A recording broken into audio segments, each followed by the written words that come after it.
Hola, yo soy el estudiante Damián Rabí Cortés Cruz de la carrera de Historia, modalidad virtual de la Universidad UACH, y esta vez voy a presentar la evolución de la historiografía. Como una pequeña introducción de la historiografía, tenemos el hecho de que nace en Grecia al 100%, ya que se tiene constancia de que algunos textos de Egipto ya presentaban los primeros indicios de la historiografía, pero como tal nace en Grecia y se sustenta, se emplea y se expande en Grecia, posterior Roma. Ahora veremos la historiografía de Grecia a Roma. Heródoto es el principal, el que empieza el movimiento de historiografía en Grecia. Posteriormente le va a seguir Teucides, que es como su sucesor espiritual. Este continúa planteando lo que Heródoto ya dejó y lo expande aún más. Lo lleva a otros niveles más, lo eleva. Eso es lo que quiero decir. Lo va elevando y lo va haciendo más y más y más y más de lo que ya Heródoto lo planteó. Posteriormente sigue Platón, si bien es cierto que no es un historiador, pero su influencia y sus grandes aportaciones a la historiografía lo dejan como tal en un gran puesto de influyente para esta rama.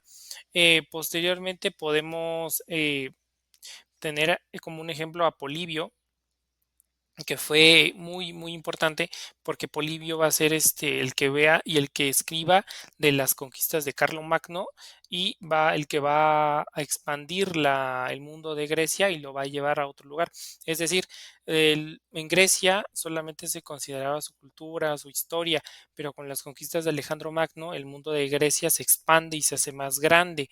Después tenemos a Dionisio de Halicarnaso, que también es muy importante porque él es uno de los primeros historiógrafos de Roma.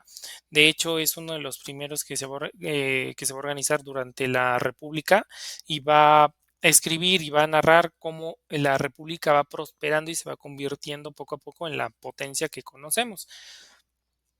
Tenemos después a Plutarco, eh, de, tenemos a Plutarco, que es básicamente uno de los primeros, que también va a expandir el conocimiento de Grecia. Va a viajar por todo el Mediterráneo y va a hacer un viaje muy importante a Egipto, donde va a conocer otras cosas y va a también escribir sobre la historiografía del Mediterráneo y de Egipto. Y por último tenemos a Suetonio, que es muy importante, ya que es formalmente en este tipo de rama, es el primer historiógrafo de Roma al 100%, y de hecho va a ser muy cercano a el círculo político, militar de Roma, lo que le va a dar acceso a muchísima más información, le va a dar acceso a muchísimos conocimientos, le va a dar acceso a muchas cosas, a financiación, y le va a dar este empuje que necesita la historiografía en Roma para ahora sí ser considerada y ser vista como algo hecho y derecho, y que se puede considerar que ya tiene forma finalmente en la República Romana. Posteriormente se convertiría en el Imperio Romano, y también la historiografía seguiría en el Imperio Romano y evolucionaría durante la Edad Media.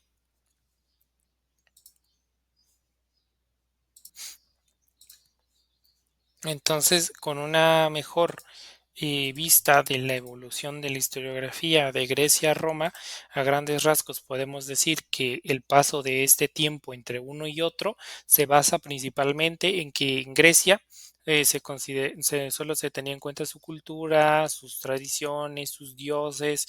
En general, solamente conocían sus fronteras, no conocían más allá de sus fronteras. Entonces, con Roma, con las conquistas de Alejandro Magno, con todo este vasto mundo que descubre en Grecia, bueno, no descubre, sino sale a conocer más allá de sus fronteras la historiografía, y se expande a muchísimos lugares, como ya puse en ejemplo, del Mediterráneo, de Egipto. Entonces, sí tenemos constancia de que la historiografía sufre un gran cambio, y uno de los más importantes de su historia en la etapa antigua, porque en esta etapa antigua se consolida, se le da forma, y posteriormente ya en la Edad Media.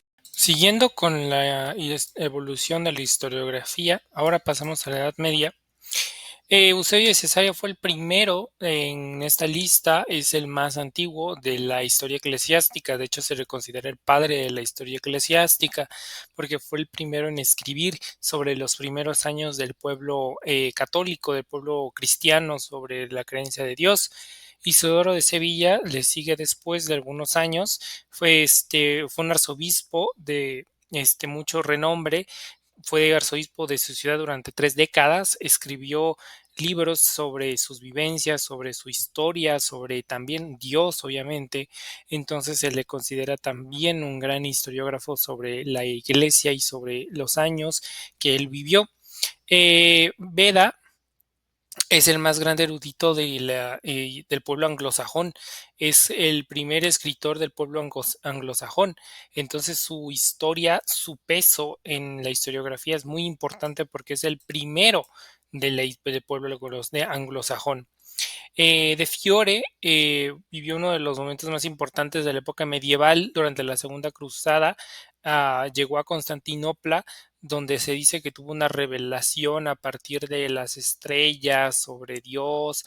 Entonces, De Fiore va a escribir sus vivencias a través y con el ejército cruzado para llegar a Constantinopla, lo que vio, lo que sintió sobre sus experiencias espirituales, sobre todo lo que pensaba a través del viaje, cuando veía las batallas, cuando llegó a Constantinopla especialmente, cómo la describió, cómo vivió ese momento tan importante y tan crucial en la época medieval.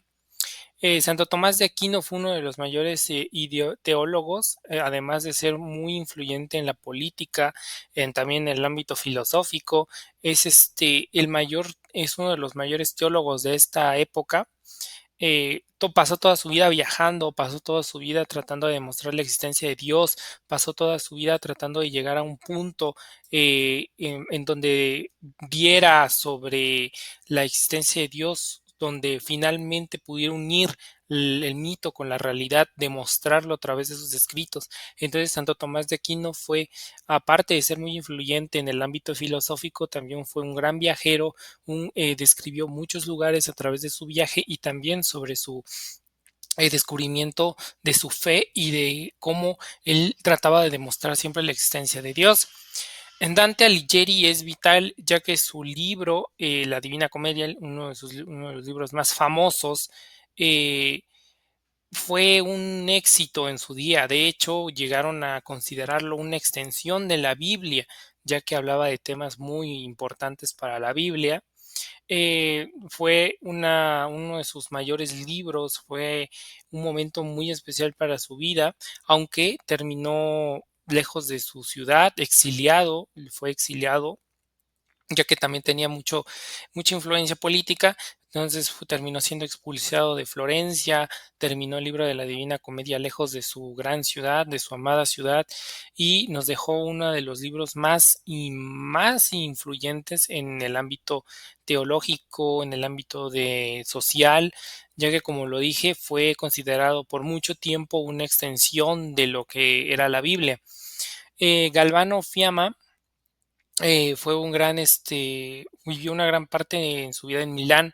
Sus obras tratan mayoritariamente sobre su ciudad natal, sobre lo que pasaba, sobre lo que él veía, sobre lo que él conocía, sobre todo este tipo de historias a través de Milán, a través del tiempo, a través de su filosofía, a través de todo lo que él llegó a ver y recopilar a través de la evolución. Básicamente con Galvano vemos cómo fue la evolución de la edad medieval, cómo fueron pasando las épocas, cómo fueron pasando todo lo que vivió a través de sus escritos y de su forma de narrar la historia. Entonces, vemos y podemos observar que en la Edad Media fueron más centrados en el ámbito espiritual, en el ámbito religioso, ya que, como todos sabemos, la historia medieval es en gran parte influenciada por la historia del catolicismo, del cristianismo y obviamente también la filosofía, la literatura y en este caso la historia y la historiografía se vieron también de forma muy grande influenciada por la religión. Bien, como ya lo dije, ahora pasaremos a la historiografía moderna. Como ya lo dije, en la historiografía antigua va a evolucionar y va a estar en constante desarrollo durante la etapa de Roma. Posterior, en la Edad Medieval, la historiografía es moldeada, es influenciada el por la religión, y en la historiografía moderna los primeros años se ve influenciada por el renacentismo, y uno de esos principales renacentistas es Giovanni, que va a expresar, va a ser el primer humanista, va a ser una influencia muy grande a posterior para el movimiento del renacentismo. Es muy importante ya que fue uno de los primeros renacentistas, incluso viviendo en los últimos años de la Edad Media. Francesco Petrarca es muy importante ya que él va a ser también, al igual que Giovanni, una gran influencia, una gran fuente de inspiración para los humanistas y para el movimiento del renacentismo. Petrarca es importante porque su impacto fue tal que en la filosofía tuvo un impacto muy, muy notable, ya que su historia y su forma de describir el amor que implementó en la filosofía se quedó ahí por mucho tiempo, y muchos replicaron y se inspiraron en su forma de narrar de forma literaria el amor, y de hecho fue por mucho tiempo la base de que todos los literarios tomaron para expresar el amor. Francesco Guardini fue también muy importante para la historiografía del renacentismo italiana, ya que va a ser el primer renacentista italiano, es decir, el primero que va a plasmar la historia de Italia durante el renacentismo y también de forma humanista. Entonces, para Italia, para la historia italiana, es muy importante. Luis del Mármol Carvajal también es importante, y él es español. Se da en el marco del descubrimiento de América, se da en el marco de toda la expansión del Imperio Español. El Luis del Mármol Carvajal es capturado en Túnez por los musulmanes, es hecho prisionero aproximadamente 8 años, es retenido, y ahí es donde se da sus libros, sus escritos sobre la historia de los musulmanes. O sea, es importante porque no solo narra la historia de España, de sus vivencias militares, sino que también su convivencia con los musulmanes, sus culturas, su religión. Entonces, es por eso que es importante. Voltaire es uno de los más importantes de la historia moderna, de la historiografía moderna francesa, ya que Voltaire decía que estaba en contra del fanatismo y de la ignorancia, y de hecho buscaba erradicarlo. Entonces, Voltaire decía que todos nosotros teníamos que basar nuestra mente humana en el raciocinio humano. Él buscaba que todos fuéramos racionales, que fuéramos humanos, que dejáramos atrás la ignorancia y el fanatismo que tanto había caracterizado a la Edad Media. Adam Collier fue un jurista, fue un miembro muy importante de la corte del Imperio Austrohúngaro, y su importancia es porque es uno de los primeros historiógrafos de los Balcanes, del pueblo eslavo. Sus aportaciones son que básicamente va a reunir mucha información sobre las culturas eslavas, sobre las culturas del Imperio Austrohúngaro, sobre todas las lenguas que llegaron a hablarse en el Imperio Austrohúngaro. Entonces es muy importante porque es el primero que va a ser uno de los primeros que buscan la unión de los Balcanes en un solo país, que en este caso es el Imperio Austrohúngaro. Augusto Comte es muy, muy importante, ya que estamos hablando ya de la edad más moderna. Fue el creador del llamado positivismo. Fue muy importante porque tomó la historiografía y la hizo de otra manera, escribió de una forma muy única, dejó atrás lo que ya se había visto, básicamente revolucionó lo que vendría siendo la historiografía, y también dejó un movimiento muy importante para este siglo, para este momento, que es el positivismo. Leopoldo von Ranke es un historiógrafo alemán, un historiador muy importante alemán, porque su narrativa histórica es básicamente se centra en la política y la historia internacional. Es el primero que se va a centrar en hablar de muchas cosas, de muchos países, de temas importantes, sobre política, sobre cosas militares, sobre historias, culturas, religiones. Entonces, Leopoldo Van Ranke va a ser importante porque él va a abrir la puerta hacia lo que viene siendo en la edad moderna, el descubrimiento y darle foco a casos y darle foco a cosas que todavía no se les daba importancia.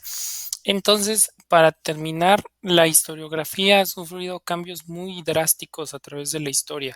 Ha sufrido demasiados cambios, ha sido influenciada por muchos movimientos, desde la caída del Imperio Romano, el nacimiento de los grandes imperios europeos, la cultura, la religión católica, eh, diferentes formas de vida, diferentes puntos de vista, revoluciones, guerras, luchas, eh, el renacimiento, la revolución de las mentes. Entonces la historiografía moderna se va, justamente es una de las que más sufre cambios, ya que en poco tiempo, en pocos momentos, se va cambiando mucho de tema, se va cambiando mucho de pensamiento, se va evolucionando de una forma más rápida de lo que se había llevado hasta el momento. Entonces esa es la importancia de la historiografía moderna, que es la base de nuestra historiografía actual, que va a ser la base que van a tomar la historiografía del siglo XX, que va a ser la base posterior que va a tomar la historiografía de nuestro siglo. Entonces, es importante conocer estos puntos que llegaron a moldear la historiografía y también es importante conocer cómo ha sido esta línea del tiempo que ha tenido la historiografía. Y eso es todo. Muchas gracias y nos vemos en otro video sobre la historia.